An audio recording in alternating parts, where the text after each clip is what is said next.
দুইজন আসামি সহ আবারও ১০০ বস্তা ইউরিয়া সার আটক করল, যার আনুমানিক মূল্য ২ লক্ষ টাকা।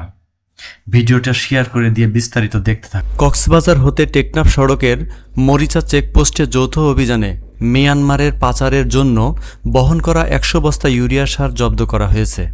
এ সময় পরিবহনে ব্যবহৃত একটি মিনি ট্রাক জব্দ এবং দুজনকে আটক করা হয়।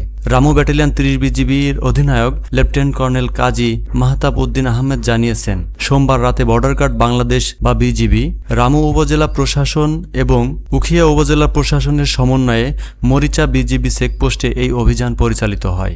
বিজিবি সূত্রে জানা যায়, রামুর চৌমোহনী এলাকায় একটি গুদাম থেকে উখিয়ার পালংখালী সীমান্তের দিকে একটি মিনি ট্রাকে করে বিপুল পরিমাণ ইউরিয়া সার অবৈধভাবে পরিবহন করা হচ্ছে।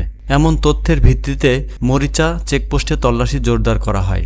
এক পর্যায়ে একটি মিনি ট্রাক থামিয়ে তল্লাশি চালিয়ে ৫০ কেজি ওজনের ১০০ বস্তা মোট ৫,০০০ কেজি ইউরিয়া সার জব্দ করা হয়।